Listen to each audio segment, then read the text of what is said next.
Hi friends, ಎಲ್ಲರೂ ಇದ್ದೀರಾ? Friends, ಇವತ್ತು ನಿಮ್ಗೆ ಇಲ್ಲಿ 1.5 kg ಆಗೋಷ್ಟು ಚಿಕನ್ ಬಿರಿಯಾನಿಯನ್ನ ಮಾಡಿ ತೋರಿಸ್ತಾ ಇದ್ದೀನಿ ಪಾತ್ರೆಯಲ್ಲಿ.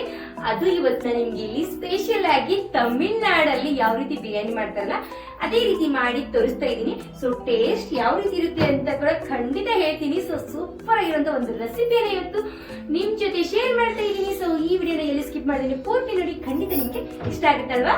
ಬನ್ನಿ ಶುರು ಮಾಡೋಣ. ಮೊದಲಿಗೆ ನಾನು ಇಲ್ಲಿ 3/4 kg ಆಗೋಷ್ಟು ಚಿಕನನ್ನು ತಗೊಂಡಿದ್ದೀನಿ. ಚಿಕನನ್ನು ಚೆನ್ನಾಗಿ ಅರಿಶಿನ ಮತ್ತು ಉಪ್ಪನ್ನು ಹಾಕಿ 2 ರಿಂದ 3 ಸತಿ ವಾಶ್ ಮಾಡ್ಕೋಬೇಕು. ನಾನು ಇಲ್ಲಿಗ ವಾಶ್ ಮಾಡಿಕೊಂಡು ತಗೊಂಡಿದ್ದೀನಿ. ನಂತರ ಇದಕ್ಕೆ ಒಂದು ಮೀಡಿಯಂ ಸೈಜ್ದು ಟೊಮೆಟೊನ ಇಲ್ಲಿ ಸೇರಿಸ್ತಾ ಇದ್ದೀನಿ. ಹುಳಿ ಜಾಸ್ತಿ ತಿನ್ನೋರಿದ್ರೆ ಜಾಸ್ತಿ ಸೇರಿಸ್ಕೋಬೋದು. ನಂತರ ಒಂದು ಮೀಡಿಯಂ ಸೈಜ್ದು ಈರುಳ್ಳಿ, 1 ಮುಷ್ಟಿ ಆಗೋಷ್ಟು ಪುದೀನ ಸೊಪ್ಪು, ಕೊತ್ತಂಬರಿ ಸೊಪ್ಪನ್ನು ಸೇರಿಸಿ 1 ಮುಷ್ಟಿ ಆಗೋಷ್ಟು ತಗೋಬೇಕು. ಟೀ ಕುಡಿ ಕಪ್ನಿಂದ 1 ಕಪ್ ಆಗೋಷ್ಟು ಹುಳಿ ಮೊಸರನ್ನು ಸೇರಿಸ್ಕೊಳ್ಳಿ. ರುಚಿಗೆ ತಕ್ಕಷ್ಟು ಉಪ್ಪನ್ನು ಹಾಕಿ ಚೆನ್ನಾಗಿ ಮಿಕ್ಸ್ ಮಾಡ್ಕೋಬೇಕು. ಚಿಕನ್ಗೆ ಎಷ್ಟು ಬೇಕಲ್ಲ ಅಷ್ಟು ಉಪ್ಪನ್ನು ಹಾಕೊಳ್ಳಿ. ಚಿಕನ್ ಚೆನ್ನಾಗಿ ಮಿಕ್ಸ್ ಮಾಡಿಕೊಂಡು ನಂತರ ನಾವು ಇದನ್ನು ರೆಸ್ಟ್ ಮಾಡೋಕ್ಕೆ ಬಿಡಬೇಕು ಸ್ವಲ್ಪ ಹೊತ್ತು. ನಾನಿಲ್ಲಿ ಪಾತ್ರೆಯಲ್ಲಿ ಮಾಡ್ತಾ ಇದ್ದೀನಿ. ಪಾತ್ರೆ ತಳ ಹಿಡಿಬಾರ್ದಪ್ಪ ಅಂದರೆ ಏನು ಮಾಡಬೇಕಂತ ಕೂಡ ಕೊನೆಯಲ್ಲಿ ಹೇಳ್ತೀನಿ. ವಿಡಿಯೋನ ಎಲ್ಲಿ ಸ್ಕಿಪ್ ಮಾಡಿದ್ದೀನಿ ಪೂರ್ತಿ ನೋಡಿ. ಎಣ್ಣೆಯನ್ನು ಕೇವಲ ನಾನು 2 ಸ್ಪೂನ್ ಆಗೋಷ್ಟು ಹಾಕಿದ್ದೀನಿ, ಜಾಸ್ತಿ ಕೂಡ ಹಾಕಿಲ್ಲ. ನೀವು ಎಣ್ಣೆ ಬದಲು ತುಪ್ಪ ಕೂಡ ಸೇರಿಸ್ಕೊಳ್ಳಿ. ಪುದೀನ ಸೊಪ್ಪು ಮತ್ತು ಕೊತ್ತಂಬರಿ ಸೊಪ್ಪು ಕ್ರಿಸ್ಪಿ ಆದ ನಂತರ ನಾನಿಲ್ಲಿ ಕೆಲವು ಗರಂ ಮಸಾಲ, ನಂತರ ಕಸ್ತೂರಿ ಮೇಥಿಯನ್ನು ಸೇರಿಸ್ತಾ ಇದ್ದೀನಿ. ಗರಂ ಮಸಾಲ ಮನೆಯಲ್ಲಿ ಯಾವುದು ಅವೈಲೇಬಲ್ ಇರುತ್ತೆ ಎಲ್ಲವನ್ನು ಸೇರಿಸ್ಕೊಳ್ಳಿ ಸ್ಪೈಸಿ ತಿನ್ನೋರು. ನಂತರ ಇಲ್ಲಿ ಒಂದು 2 ಟೀ ಸ್ಪೂನ್ ಆಗೋಷ್ಟು ಶುಂಠಿ ಬೆಳ್ಳುಳ್ಳಿ ಪೇಸ್ಟನ್ನು ಸೇರಿಸ್ಕೊಂಡು ಅದರದ್ದು ಹಸಿ ವಾಸನೆ ಹೋಗೋವರೆಗೂ ಫ್ರೈ ಮಾಡ್ಕೋಬೇಕು. ಸ್ವಲ್ಪ ಇಲ್ಲಿ ತಳ ಹಿಡಿತಾ ಇದೆ ಅಂದ್ಬಿಟ್ಟು ನಾನು ಬಿಸಿನೀರನ್ನು ಸ್ವಲ್ಪ ಸೇರಿಸ್ತಾ ಇದ್ದೀನಿ. ಜಾಸ್ತಿ ಎಣ್ಣೆ ಹಾಕಿದರೆ ಅಷ್ಟು ತಳ ಹಿಡಿಯೋದಿಲ್ಲ. ನಾನು ಸ್ವಲ್ಪನೇ ಎಣ್ಣೆ ಹಾಕಿದ್ದೀನಲ್ವ, ಹಾಗಾಗಿ ತಳ ಹಿಡಿತಾ ಇತ್ತು. ಸೊ ಸ್ವಲ್ಪ ಬಿಸಿನೀರನ್ನು ಸೇರಿಸ್ಕೊತಾ ಇದ್ದೀನಿ. ನಿಮ್ಗೆ ಎಣ್ಣೆ ಜಾಸ್ತಿ ಇಷ್ಟಪಡೋರಿದ್ರೆ ಎಣ್ಣೆ ಜಾಸ್ತಿ ಹಾಕೋಬೋದು, ಹಾಗೇನಿಲ್ಲ. ನಂತರ ಇಲ್ಲಿ ಮತ್ತೊಂದು ಮೀಡಿಯಂ ಸೈಜ್ದು ಈರುಳ್ಳಿ, ನಂತರ ಹಸಿಮೆಣಸಿನ್ಕಾಯಿ, ಟೊಮೆಟೊನ ಸೇರಿಸ್ಕೊತಾ ಇದ್ದೀನಿ.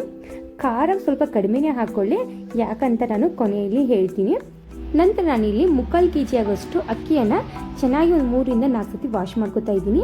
ರೈಸು ನಮ್ಮದು ಉದುರು ಆಗಬೇಕಪ್ಪ ಅಂದರೆ ಈ ರೀತಿ ವೈಟ್ ಕಲರ್ದು ನೀರು ಹೋಗುವವರೆಗೂ ನಾವು ಚೆನ್ನಾಗಿ ವಾಶ್ ಮಾಡ್ಕೋಬೇಕು. ಪೂರ್ತಿ ನೀರು ನಾರ್ಮಲ್ ನೀರು ರೀತಿಯಲ್ಲಿ ಬರೋವರೆಗೂ ವಾಶ್ ಮಾಡಿಕೊಂಡು ನೆನೆಸಿಡಿ. ನಂತರ ನಾನಿಲ್ಲಿ ಚಿಕನನ್ನು ಮಸಾಲೆ ಜೊತೆಗೆ ಸೇರಿಸ್ಕೊಂಡು ಚೆನ್ನಾಗಿ ಒಂದು 5 ನಿಮಿಷ ಫ್ರೈ ಮಾಡ್ಕೊತಾ ಇದ್ದೀನಿ. ಫ್ರೆಂಡ್ಸ್, ನಮ್ಮ ಉತ್ತರ ಕರ್ನಾಟಕ ಕಡೆ ಎಲ್ಲ ಒಂದು ರೀತಿ ಮಸಾಲೆ ರೆಡಿ ಮಾಡ್ತೀವಿ, ಹಾಗೆ ಬೆಂಗಳೂರು ಕಡೆ ಎಲ್ಲ ಒಂದು ರೀತಿ ಮಸಾಲೆ ರೆಡಿ ಮಾಡ್ತೀವಿ, ಹಾಗೆ ತಮಿಳ್ನಾಡು ಕಡೆ ಕೂಡ ಸ್ವಲ್ಪ ಡಿಫ್ರೆಂಟಾಗಿ ಮಸಾಲೆಯನ್ನು ರೆಡಿ ಮಾಡ್ತಾರೆ. ಹಾಗಾಗಿ ನಾನಿವತ್ತು ತಮಿಳ್ನಾಡ್ದು ಒಂದು ಬಿರಿಯಾನಿ ರೆಸಿಪಿನ ಟ್ರೈ ಮಾಡಬೇಕು ಅಂದ್ಬಿಟ್ಟು ಮಸಾಲೆಯನ್ನು ತರಿಸ್ಕೊಂಡಿದ್ದೆ. ಸೊ ಒಂದು ಪಾಕೆಟಲ್ಲಿ 4 ಪಾಕೆಟ್ ಬರ್ತವೆ ಚಿಕ್ಕ ಚಿಕ್ಕದಾಗಿ, ಒಂದೊಂದು ಕೆಜಿಗೆ ಒಂದು ಹಾಕ್ಬೋದು ಅಂದ್ಬಿಟ್ಟು ನಾನಿವತ್ತಿಲ್ಲಿ 3/4 kg ಆಗೋಷ್ಟು ರೈಸ್ಗೆ ಒಂದು ಮಸಾಲೆ ಪಾಕೆಟನ್ನು ಸೇರಿಸ್ಕೊತಾ ಇದ್ದೀನಿ. ಈಗ ಇಲ್ಲಿ ಚಿಕನ್ ಕಲರು ಚೇಂಜ್ ಆದ ನಂತರ ಈ ಮಸಾಲೆಯನ್ನು ಸೇರಿಸ್ಕೊಂಡಿದ್ದೀನಿ. ಖಾರ ಯಾಕೆ ನಾನು ನಿಮಗೆ ಕಡಿಮೆ ಹಾಕಬೇಕು ಅಂದರೆ ನಾನು ಈ ಮಸಾಲೆಯನ್ನು ಸ್ವಲ್ಪ ಟೇಸ್ಟ್ ಮಾಡಿ ನೋಡಿದಾಗ ಇದ್ರಿಗೆ ಸ್ಪೈಸಿ ಇತ್ತು, ಹಾಗಾಗಿ ನಾನು ಸ್ವಲ್ಪ ಖಾರ ಕಡಿಮೆನೇ ಹಾಕ್ಕೊಂಡೆ. ಸೊ ಇಲ್ಲಿ ಕೂಡ ರೆಡ್ ಚಿಲ್ಲಿ ಪೌಡರ್ ಏನಿದೆಯಲ್ಲ ಸ್ವಲ್ಪ ಹಾಕ್ತಾ ಇದ್ದೀನಿ. ನಂತರ ಪೆಪ್ಪರ್ ಪೌಡರು, ಅರಿಶಿನ, ರುಚಿಗೆ ತಕ್ಕಷ್ಟು ಉಪ್ಪನ್ನು ಕೂಡ ಇಲ್ಲಿ ಸೇರಿಸ್ಕೊತಾ ಇದ್ದೀನಿ. ನೀವೇನಾದರೂ ಖಾರ ಜಾಸ್ತಿ ತಿನ್ನೋರಾದರೆ ಖಾರವನ್ನು ನೀವು ಜಾಸ್ತಿ ಸೇರಿಸ್ಕೋಬೋದು. ನಮ್ಮ ಮನೇಲಿ ಖಾರ ತುಂಬ ಕಡಿಮೆ, ಹಾಗಾಗಿ ನಾನು ಸ್ವಲ್ಪನೇ ಸೇರಿಸ್ಕೊಂಡಿದ್ದೀನಿ. ನಂತರ ನಾನು ಇಲ್ಲಿ 3/4 kg ಆಗಷ್ಟು ಅಕ್ಕಿ ಅಂದರೆ ಲೋಟದ ಅಳತೆಯಿಂದ 2 ಲೋಟ ಆಗುವಷ್ಟು ಆಗಿತ್ತು. ಅದಕ್ಕೆ ನಾನಿಲ್ಲಿ 4 ಲೋಟದಷ್ಟು ನೀರನ್ನು ಸೇರಿಸ್ಕೊತಾ ಇದ್ದೀನಿ. ಇನ್ನೊಂದೇನಪ್ಪ ಅಂದರೆ ನೀವು ಬಿರಿಯಾನಿ ಮಾಡುವಾಗ, ಪಲಾವ್ ಮಾಡುವಾಗ ಸ್ಪೂನನ್ನು ಈ ರೀತಿಯಾಗಿರುವಂಥದ್ದೇ ತೊಗೋಬೇಕು. ನಾನು ಯೂಸ್ ಮಾಡ್ತಿದ್ದೀನಲ್ವ ಅಂಥದ್ದೇ. ಈಗ ನಾನಿಲ್ಲಿ ಬಿಸಿನೀರನ್ನು ಸೇರಿಸ್ಕೊಂಡು ಅರ್ಧ ಹೋಳು ಲಿಂಬೆ ಹಣ್ಣಿನ ರಸವನ್ನು ಸೇರಿಸ್ಕೊತಾ ಇದ್ದೀನಿ. ಚಿಕ್ಕ ಗಾತ್ರದಿದ್ರೆ ಒಂದನ್ನು ಸೇರಿಸ್ಕೊಳ್ಳೆ. ಚೆನ್ನಾಗಿದು ಕುಕ್ ಆಗಬೇಕು ರೈಸು. ಒಂದು 80% ಕುಕ್ ಆಗೋವರೆಗೂ ಚೆನ್ನಾಗಿ ಮಿಕ್ಸ್ ಮಾಡ್ತಾನೆ ಇರಿ, ಇಲ್ಲಾಂದರೆ ತಳ ಹಿಡಿದ್ಬಿಡುತ್ತೆ. ಈಗ ಇಲ್ಲಿ ಒಂದು 80% ಕುಕ್ ಆಗಿದೆ ರೈಸು. ಇನ್ನೊಂದೇನಪ್ಪ ಅಂದರೆ ನಾವು ಯಾವಾಗಲೂ ಸ್ಟೀಮ್ ಮಾಡಬೇಕಂದ್ರೆ ದಮ್ ಮಾಡ್ತೀವಿ ನೋಡಿ ರೈಸು, ಹಾಗೆ ಡೈರೆಕ್ಟ್ ಗ್ಯಾಸ್ ಮೇಲೆ ಇಡಬಾರ್ದು. ಸೊ ಹಾಗೆ ನಾವು ಡೈರೆಕ್ಟ್ ಗ್ಯಾಸ್ ಮೇಲೆ ಇಟ್ಬಿಟ್ರೆ ತಳ ಜಾಸ್ತಿ ಹಿಡಿದ್ಬಿಡುತ್ತೆ. ಹಾಗಾಗಿ ನಾವು ರೊಟ್ಟಿ ಮಾಡು ಅಥವಾ ಚಪಾತಿ ಮಾಡು ತವ ಇರುತ್ತಲ್ವ, ಆ ತವವನ್ನು ಚೆನ್ನಾಗಿ ಬಿಸಿ ಮಾಡಿಕೊಂಡು ಈ ರೀತಿ ಪಾತ್ರೆಯನ್ನು ಇಡಬೇಕು. ಸ್ವಲ್ಪನೂ ತಳ ಹಿಡಿಯೋದಿಲ್ಲ. ಮೇಲ್ಗಡೆ ನಾನು ಸ್ವಲ್ಪ ಮತ್ತೆ ಇದಕ್ಕೆ ಬಿಸಿನೀರನ್ನು ಸೇರಿಸ್ತಾ ಇದ್ದೀನಿ. 2 ಚಮಚದಷ್ಟು ತುಪ್ಪವನ್ನು ಕೂಡ ಇಲ್ಲಿ ಸೇರಿಸ್ಕೊಂಡಿದ್ದೀನಿ. ನಂತರ ಸ್ವಲ್ಪ ಗರಂ ಮಸಾಲವನ್ನು ಸೇರಿಸ್ಕೊತಾ ಇದ್ದೀನಿ. ನಂತರ ಇದಕ್ಕೆ ಕೊತ್ತಂಬರಿ ಸೊಪ್ಪು, ಪುದೀನ ಸೊಪ್ಪನ್ನು ಸೇರಿಸ್ಕೊಂಡು ಬಾಳೆ ಎಲೆಯನ್ನು ಮುಚ್ಚುತ್ತಾ ಇದ್ದೀನಿ. ಆದಷ್ಟು ಬಾಳೆ ಎಲೆಯನ್ನು ಯೂಸ್ ಮಾಡಿ. ಬಾಳೆ ಎಲೆಯನ್ನು ಯೂಸ್ ಮಾಡೋದ್ರಿಂದ ಬಿರಿಯಾನಿಯಲ್ಲಿ ಏನೋ ಒಂಥರ ಫ್ಲೇವರ್ ಚೆನ್ನಾಗಿರುತ್ತೆ. ನಾವು ಇದನ್ನು ಒಂದು 10 ರಿಂದ 15 ನಿಮಿಷ ಸ್ಟೀಮ್ ಮಾಡೋಕ್ಕೆ ಹೀಗೆ ಬಿಟ್ಬಿಡ್ಬೇಕು.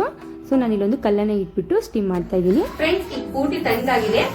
ಸೊ ಗ್ಯಾಸ್ ಆಫ್ ಮಾಡಿ 10 ನಿಮಿಷ ಆದ ನಂತರ ನಿಮಗೆ ಓಪನ್ ಮಾಡಿ ತೋರಿಸ್ತಾ ಇದ್ದೀನಿ. ಸೊ ಈಗಲೇ ಬಿರಿಯಾನಿ ತೋರಿಸ್ತೀನಿ.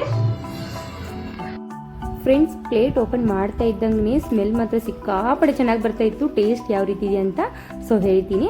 ನಾನು ಕೂಡ ಫಸ್ಟ್ ಟೈಮ್ ಈ ಮಸಾಲೆಯನ್ನು ಟ್ರೈ ಮಾಡಿದ್ದು. ಸೊ ನೋಡ್ತಾ ಇರ್ಬೋದು, ಈಗ ಇಲ್ಲಿ ನಮ್ಮದು ಚಿಕನ್ ಬಿರಿಯಾನಿ ರೆಡಿಯಾಗಿದೆ. ಸೊ ಎಷ್ಟು ಬಿಡಿ ಬಿಡಿಯಾಗಿದೆ ಅಂತಲೇ ನೀವು ನೋಡ್ಬೋದು. ನಾವು ರೈಸು ಎಷ್ಟು ಚೆನ್ನಾಗಿ ವಾಶ್ ಮಾಡ್ಕೋತೀವಲ್ಲ ಅಷ್ಟು ಬಿಡಿ ಬಿಡಿಯಾಗಿ ರೈಸ್ ಇಲ್ಲಿ ರೆಡಿ ಆಗುತ್ತೆ.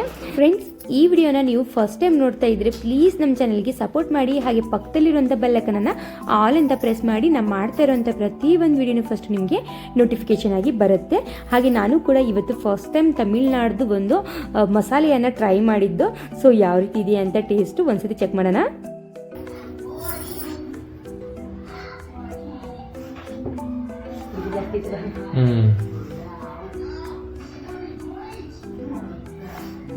ಸ್ಪೈಸಿಯಾಗಿ ತುಂಬಾನೇ ಚೆನ್ನಾಗಿದೆ.